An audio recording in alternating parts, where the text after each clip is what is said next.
Hello साथियों, मैं जय कामत एक बार फिर से स्वागत करता हूं आप सभी का टीचिंग एक्सपर्ट 2.2 यूट्यूब चैनल पर।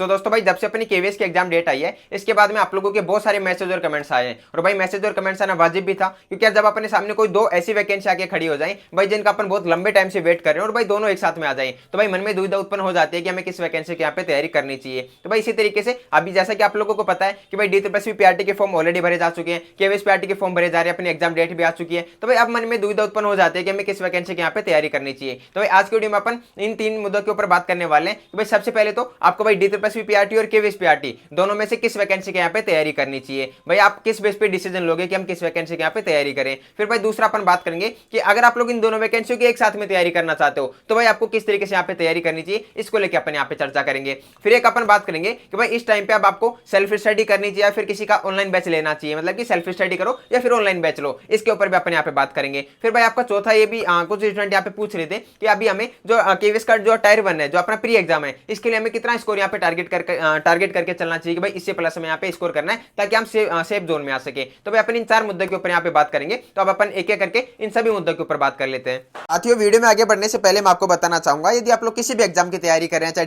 डी केवीएस या कोई अदर एग्जाम हो, तो आपके दिमाग में भी एक चीज जरूर आती होगी कि यार मेरे को कोई ऐसा कंटेंट मिल जाए जहां से कम टाइम में पढ़ के अपनी ज्यादा से ज्यादा चीजों को कवर कर पाऊं। तो भाई इसके लिए मैं आपको रिकमेंड करूंगा अग्रवाल एग्जाम कार्ड की बुक्स। भाई अग्रवाल एग्जाम कार्ड की बुक्स में सबसे पहले अपने सामने निकल के आ जाती है मैथ की बुक। भाई मैथ की इस बुक में आपके पूरे पाठ्यक्रम का यहाँ पे समावेश किया गया है, आपके सारे कंसेप्ट एकदम शॉर्ट ट्रिक्स के थ्रू और एकदम सरल भाषा में समझाए गए हैं। इसके अलावा आपके यहाँ पे वो सारे क्वेश्चनों का समावेश किया गया है जिन क्वेश्चनों को भाई प्रीवियस ईयर के क्वेश्चनों में यहाँ पे प्रीवियस ईयर के पेपरों में पूछा गया है, और भाई प्रीवियस ईयर के क्वेश्चनों के आधार पर इस बुक को तैयार किया गया है। इसके अलावा अगर आप लोग इस बुक का इंडेक्स देखना चाहो तो आप लोग इस बुक का इंडेक्स भी देख सकते हो। इसके अलावा मैं आपको एक चैप्टर की पीडीएफ भी दिखा देता हूं ताकि आप समझ पाओ कि भाई कितनी इजी लैंग्वेज में इस बुक को यहाँ पे लिखा गया है, कितने शॉर्ट ट्रिक्स के थ्रू आपको यहाँ पे चीजें समझाई गई है। और भाई ये बुक्स आपको हिंदी और इंग्लिश दोनों मीडियमों में देखने को मिल जाती है। इसके अलावा अपनी सेकंड बुक आ जाती है रीजनिंग की। भाई रीजनिंग की बुक में भी आपके एकदम पाठ्यक्रम के आधार पर इस बुक को तैयार किया गया है। आपको यहाँ पे सारे कंसेप्ट एकदम सरल भाषा में समझाए गए, सारे क्वेश्चन या उदाहरण को एकदम शॉर्ट ट्रिक्स के थ्रू समझाया गया है, और इस बुक को भी अपने पाठ्यक्रम के आधार पर तैयार किया गया। आप लोग इसका इंडेक्स भी देख सकते हो। मैं आपको एक चैप्टर की पीडीएफ भी दिखा देता हूं ताकि आप समझ पाओ कि भाई कितनी सरल भाषा में इस बुक को यहाँ पे लिखा गया है। इसके अलावा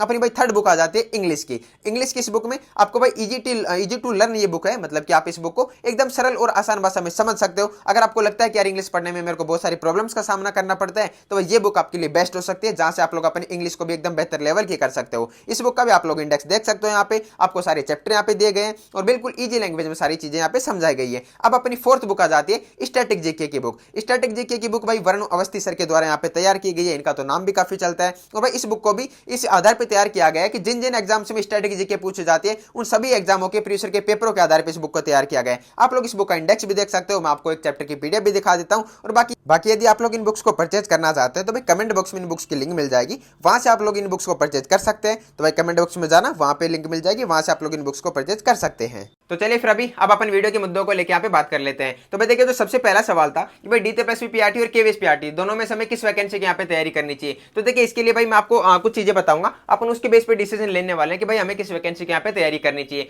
सबसे पहला तो भाई अपन ये देखेंगे, जैसे कि आप लोगों को पता है कि भाई केवीएस पीआरटी का एग्जाम है अपने 10-11 जनवरी को। तो भाई 10 और 11 जनवरी को अपना केवीएस पीआरटी का एग्जाम है। तो अब आपके पास में लगभग 45 दिन के आसपास का टाइम बचा हुआ है, जिस दौरान आप अपनी तैयारी यहाँ पे कंप्लीट कर सकते हो। तो भाई अब आप ये देखना, इस बार आपका केवीएस में 3 टायर सिस्टम लागू हो रहा है, जिसमें आपका पहले प्री एग्जाम होगा, फिर आपका मेन एग्जाम होगा, फिर आपका इंटरव्यू होगा, फिर आपका सिलेक्शन होगा। तो भाई अब आपको पता है कि जो आपका प्री एग्जाम है, इसका भी सिलेबस भी चेंज हो चुका है इस बार, क्योंकि पहले क्या होता था, पहले केवीएस के एग्जाम में आपके जनरल सब्जेक्ट आते थे और उसके साथ में आपके लगभग 80 मार्क्स के आसपास में पेडागोजी आती थी। तो भाई दोनों मिला के आते थे। लेकिन इस बार से भाई आपकी जो पेडागोजी वाला रोल है उसको यहाँ पे हटा दिया गया है, मतलब कि इस बार से आपके पेडागोजी वाला रोल नहीं है अपने प्री एग्जाम में, केवल आपके जनरल सब्जेक्ट है। तो भाई अब आप ये देखना, जो आपके जनरल सब्जेक्ट है उनमें अगर आपका बेस ऑलरेडी स्ट्रॉन्ग है, अगर आपको लगता है कि भाई मेरे को एकदम जीरो लेवल से तैयारी स्टार्ट नहीं करनी है, मेरे को तो बस अपना जो थोड़ा सा सिलेबस बाकी है उसको कंप्लीट करना है, साथ में रिवीजन करना है, प्रैक्टिस करनी है, तो भाई मैं आपको बोलूंगा कि आप केवीएस की तरफ जाओ। लेकिन यदि आपको लगता है कि भाई मैं तो तैयारी एकदम जीरो लेवल से स्टार्ट कर रहा हूं, अब देखिए जीरो लेवल का मतलब मेरा उन स्टूडेंट्स है जो ये सोच रहे हैं कि भाई मैं बैच लूंगा, बैच लेके अपने नोट्स बनाऊंगा, फिर जाके भाई बैच कंप्लीट करूंगा, फिर रिवीजन करूंगा, फिर प्रैक्टिस करूंगा। तो उनके लिए मैं यहाँ पे जीरो लेवल बोल रहा हूँ कि जो भी ऐसे साथी है जो ये सोच रहे हैं कि भाई मैं तो एकदम बेसिक से या जीरो से स्टार्ट करने की सोच रहा हूँ, भाई बैच भी अभी लूंगा फिर या फिर बुक्स भी अभी खरीदूंगा, तो उनके लिए मैं बोल रहा हूँ कि भाई मेरे अकॉर्डिंग आपको अभी डी की तरफ जाना चाहिए केवीएस के बजाय। अब ऐसा मैं इसलिए बोल रहा हूँ क्योंकि देखिए यार 45 दिन का टाइम बचा हुआ है। 45 दिन में हो सकता है कि भाई आप सिलेबस कंप्लीट कर भी लो, लेकिन मेरे को ऐसा लगता है कि अगर आप लोग एकदम जीरो लेवल से स्टार्ट कर रहे हो तो भाई मेरे अकॉर्डिंग आपका सिलेबस कंप्लीट नहीं हो पाएगा। क्योंकि पहली बात तो है कि अगर आप कहीं ऑनलाइन बैच ज्वाइन करते हो तो भाई पहली बात तो कोचिंग वाले बैच ही कंप्लीट नहीं करवा पाएंगे। अगर भाई कोई रिकॉर्डेड क्लास देके या कोई जल्दी जल्दी पढ़ा के किसी भी तरीके से अगर कंप्लीट करवाता भी है तो आप ये मान के चलना कि भाई 45 दिन में आप केवल बैच ही कंप्लीट कर पाओगे, आप उसका रिवीजन नहीं कर पाओगे, आप उसकी प्रैक्टिस नहीं कर पाओगे और जल्दबाजी में भाई आपकी तैयारी भी अच्छे से नहीं हो पाएगी। तो इसलिए मेरे को कहीं ना कहीं ये लगता है अगर आपका बेस ऑलरेडी स्ट्रॉन्ग है तो भाई आपको केवीएस की तरफ जाना चाहिए। अगर आपका बेस स्ट्रॉन्ग नहीं है, एकदम आप जीरो लेवल से स्टार्ट करने की सोच रहे हैं, तो मेरे अकॉर्डिंग आपको भी डी3+ की तरफ जाना चाहिए। भाई मेरे अकॉर्डिंग आपके लिए वो बेस्ट ऑप्शन होगा। तो भाई एक तो आप इसके बेस पे डिसीजन ले सकते हो। अब देखिए भाई ये तो आपके ऊपर है। अगर आपको लगता है कि भाई आपका आईक्यू इतना है कि भाई मैं तो 45 दिन में भी पूरा सिलेबस कर सकता हूँ, अगर आपको लगता है कि भाई ठीक है मेरा बेस ठीक है, बाकी कुछ सब्जेक्ट ऐसे हैं जिनमें बेस वीक है लेकिन कुछ सब्जेक्ट ऐसे हैं जिनमें मेरा बेस स्ट्रॉन्ग है, तो भाई आप लोग अपने अकॉर्डिंग देख सकते हो। लेकिन मैंने आपको चीजें बता दी कि आप तो भाई इस बेस के ऊपर भी डिसीजन ले सकते हो कि भाई आप ऑलरेडी पहले से इन सब चीजों में, इन सब्जेक्टों में मजबूत हो तो भाई फिर आपको जाना चाहिए। अगर आपको लगता है कि नहीं यार मेरे को तो मैथ बिल्कुल भी नहीं आती, मेरे को तो रीजनिंग बिल्कुल भी नहीं आती और इंग्लिश में तो भाई मेरा बिल्कुल भी हाथ साफ है, तो फिर मैं आपको बोलूंगा कि अभी आप इनको छोड़ो और अपने डी3+ के ऊपर फोकस करो। वहां पे अभी आपके पास में टाइम है, लगभग 4-5 महीने तो आपके पास में कम से कम है, 4-5 महीने में अच्छी तैयारी हो जाएगी वहां पे। तो भाई ये आप एक तो इस बेस पे भी डिसीजन ले सकते हो। फिर भाई जो दूसरा मैं आपको बताऊंगा कि भाई किस बेस पे डिसीजन लेना है, आप ये देखना कि भाई मैं मान के चलता हूं कि अपना प्री एग्जाम क्वालिफाई हो जाता है केवीएस का, उसके बाद में आपको भाई मेंस एग्जाम देना होगा और मेंस एग्जाम आपका सब्जेक्टिव होने वाला है। वहां पे आपको चीजें लिखनी पड़ेंगी, वहां पे आपको एबीसीडी ऑप्शन नहीं चूज करना है, वहां पे आपको चीजें लिखनी पड़ेंगी। तो अब आप ये देख लेना, अगर आपको लगता है कि आप सब्जेक्टिव एग्जाम अच्छे से कर सकते हो तो फिर मैं आपको बोलूंगा कि आप केवीएस की तरफ जा सकते हो। इसके अलावा मेंस एग्जाम के बाद में आपका इंटरव्यू होने वाला है, तो भाई आप ये भी देख लेना कि भाई अपना जो ऑब्जेक्टिव पेपर होगा उसके बाद में सब्जेक्टिव पेपर होगा, फिर आपका इंटरव्यू होगा। तो यदि आपको लगता है कि ये प्रोसेस आपको ज्यादा टफ लगती है और अगर आपको लगता है कि मैं इसके बजाय तो अपना जो ऑब्जेक्टिव पेपर होता है उसमें ज्यादा अच्छा कर पाता हूं, तो फिर मैं आपको बोलूंगा कि आप डी3+ की तरफ चले जाना। लेकिन यदि आपको लगता है कि ये प्रोसेस मेरे को ज्यादा टफ नहीं लगता, ना मेरे को यहाँ पे प्री एग्जाम टफ लग रहा है, ना मेरे को मेन एग्जाम टफ लग रहा है, ना मेरे को इंटरव्यू टफ लग रहा है, तो फिर मैं आपको बोलूंगा कि आप केवीएस की तरफ जा सकते हो। तो भाई ये कुछ चीजें जिनके बेस पर आप डिसीजन ले सकते हो कि भाई आपको केवीएस की तैयारी करनी है, फिर आपको डी3+ की तैयारी करनी है। यदि आपको लगता है कि आपको प्री एग्जाम, मेन एग्जाम और इंटरव्यू ज्यादा टफ नहीं लगते, तो आप जा सकते हो केवीएस की तरफ। और फिर एक ये भी देख लेना कि भाई आपका प्री एग्जाम में लगभग 45 दिन का टाइम बचा हुआ है, अगर आपको लगता है कि 45 दिन में मैं सिलेबस कंप्लीट कर लूंगा तो आप जा सकते हो इधर भी। इसके अलावा अगर आप बात करते हो भाई डी3+ पीआरटी की, तो देखिए डी3+ पीआरटी अगर आप प्रोसेस की बात करते हो तो भाई प्रोसेस में अगर अपन दोनों को कंपेयर करते हैं तो भाई आपका डी3+ पीआरटी में सिलेक्शन लेना इजी है, क्योंकि देखिए इधर आपका केवल एक एग्जाम होना है, एक एग्जाम के बाद में सीधा आपका सिलेक्शन अगर आप लोग कट ऑफ पार करते हो तो। लेकिन अगर केवीएस की तरफ देखते हैं तो यहाँ पे आपको 3 प्रोसेस से गुजरना होगा।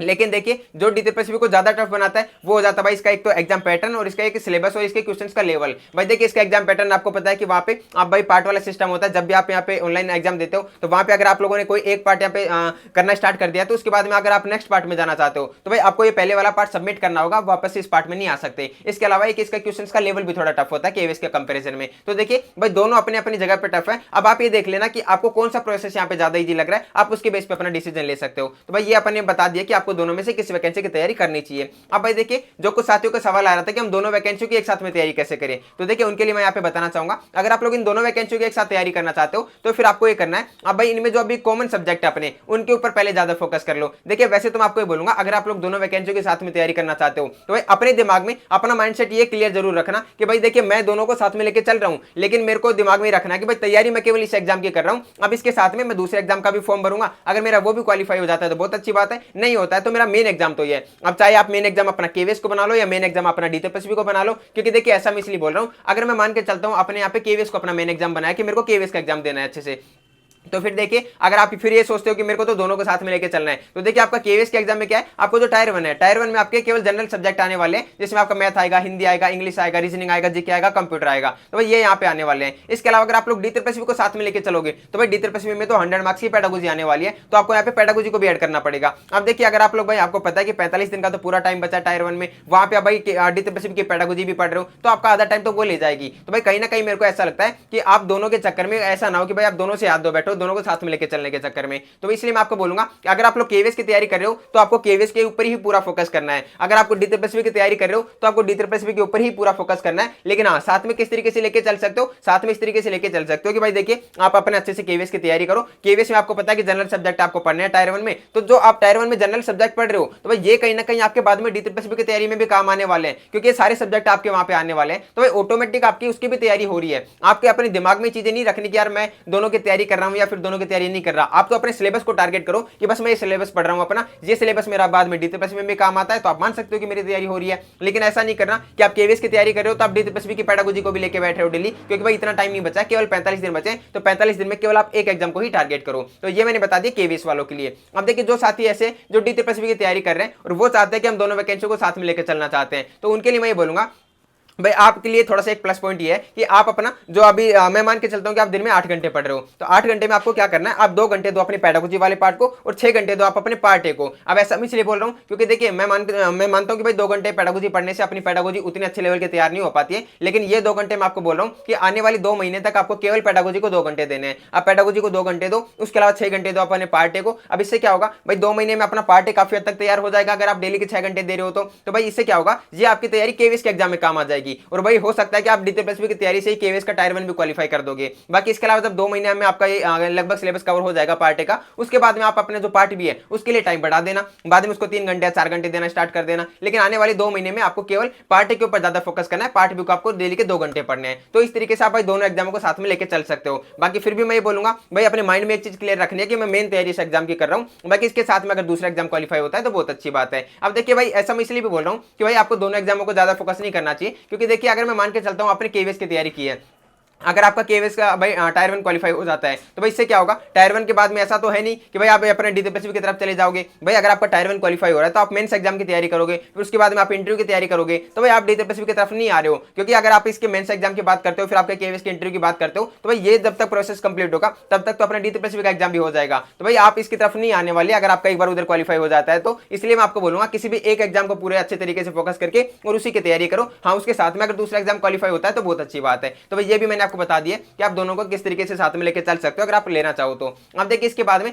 जो अपना तीसरा मुद्दा था कि अभी आपको किसी का ऑनलाइन बैच लेना चाहिए फिर सेल्फ स्टडी करनी चाहिए, तो देखिए इसके लिए मैं बोलूंगा अगर आप लोग डीटीपीएससी पीआरटी की तैयारी कर रहे हो तो आप किसी का ऑनलाइन बैच ले सकते हो, और बाकी अपने टेलीग्राम चैनल पे भी डाल रखा है, आप लोग वहां से भी पढ़ सकते हो। लेकिन यदि आप लोग केवीएस के लिए अभी तैयारी करने की सोच रहे हैं तो मैं आपको बोलूंगा कि आपको ऑनलाइन बैच नहीं लेना चाहिए। अब देखिए इसके पीछे सबसे बड़ी वजह ये, आपको पता है कि भाई लगभग एग्जाम में 45 दिन का टाइम बचा है, तो यदि आप लोग अभी किसी का ऑनलाइन बैच ज्वाइन करते हो तो भाई पहली बात तो है कि कोचिंग वाले ऑनलाइन बैच कंप्लीट करवा ही नहीं पाएंगे, क्योंकि 45 दिन में बैच कंप्लीट करवाना एक तरीके से भाई इंपॉसिबल सा ही है। लेकिन फिर भी मैं मान के चलता हूं कि भाई रिकॉर्डेड बैच देके या किसी भी तरीके से वो अगर अपना बैच कंप्लीट करवाते भी है तो भाई वो तो अपना बैच कंप्लीट करवा देंगे। लेकिन पहली बात तो यह कि आप अपना बैच कंप्लीट नहीं कर पाओगे, और भाई कंप्लीट हो भी जाता है तो आप रिवीजन नहीं कर पाओगे, आप केवल बैच ही कंप्लीट कर पाओगे 45 दिन में। उसके बाद में भाई रिवीजन नहीं कर पाओगे, प्रैक्टिस नहीं कर पाओगे, तो भाई आपका बैच कंप्लीट किया हुआ भी किसी काम का नहीं रहेगा। इसलिए मैं आपको बोलूंगा अभी आपको किसी का ऑनलाइन बैच नहीं लेना है। फिर देखिए आपके दिमाग में चीजें आ रही होंगी कि यार मेरे तो कुछ सब्जेक्ट ऐसे हैं जो मेरे बहुत ज्यादा वीक है और मेरे को तो बैच की जरूरत है, तो मैं आपको ये बोलूंगा कि अब आपको पूरे सब्जेक्टों के लिए ऑनलाइन बैच नहीं लेना है। आप भाई जो भी सब्जेक्ट आपको ऐसे लगते हैं कि यार ये 2 सब्जेक्ट ऐसे जो मेरे को ज्यादा टफ लगते हैं, तो उनके लिए आप या तो भाई ऑनलाइन अपने यूट्यूब चैनल से किसी भी यूट्यूब चैनल से पढ़ लेना। इसके अलावा भाई मैंने जो डीटीपीएससी पीआरटी का टेलीग्राम चैनल पे बैच डाल रखा है, तो भाई केवीएस पीआरटी भी उसी से तैयार हो जाएगी। अपने जो भी जनरल सब्जेक्ट है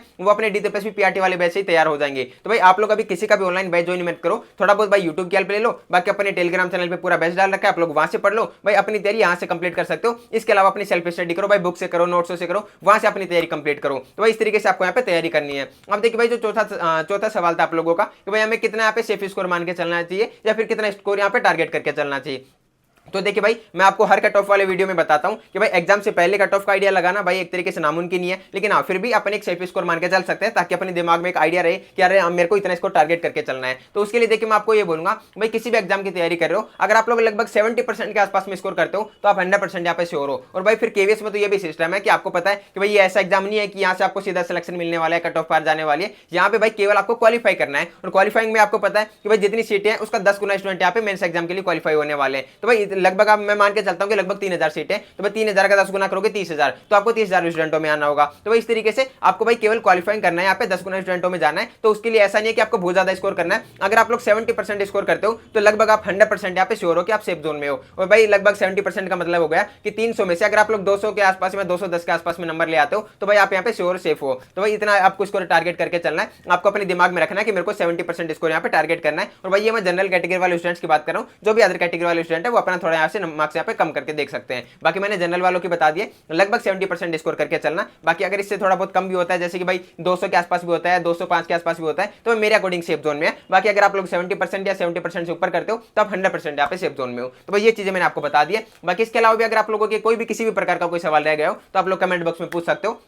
बाकी देखिए, अगर आप लोग चाहते हैं कि केवीएस की स्ट्रेटजी के ऊपर एक प्रॉपर वीडियो आए जिसमें अपन बात करें सभी सब्जेक्टों को लेके कि आपको किस तरीके से तैयारी करनी चाहिए, कहां से पढ़ना चाहिए, किस तरीके से नोट्स बनाने चाहिए, तो आप लोग कमेंट बॉक्स में बता देना। केवीएस को लेकर भी अपन एक प्रॉपर वीडियो ले आएंगे। बाकी देखिए, DSSB के लिए तो अपने आने वाले टाइम पे वीडियो आते रहेंगे। और भाई अभी इन दिनों थोड़ा सा शेड्यूल बिजी चल रहा है, उस वजह से मैं आप लोगों से मुलाकात नहीं कर पा रहा, लेकिन मैं जल्दी कोशिश करूंगा कि आप लोगों से भी टाइम टू टाइम मुलाकात होती रहे। बाकी अगर आप लोगों को स्टडी कंटेंट चाहिए तो आप लोग अपना टेलीग्राम चैनल ज्वाइन कर सकते हो, और किसी भी प्रकार का कंटेंट नहीं मिल रहा हो तो भाई आप लोग इंस्टाग्राम पे मैसेज कर सकते हो, टेलीग्राम पे मैसेज कर सकते हो, मैं आप लोगों के वहां पर रिप्लाई कर दूंगा। बाकी आप लोग इस वीडियो के कमेंट बॉक्स में भी पूछ सकते हो। चलिए फिर अभी आई होप कि आपको वीडियो पसंद आया होगा। पसंद आया तो भाई लाइक शेयर कमेंट करना बिल्कुल भी मत भूलना। बाकी मिलते हैं किसी नेक्स्ट वीडियो में नेक्स्ट टॉपिक के साथ, तब तक के लिए जय हिंद जय भारत।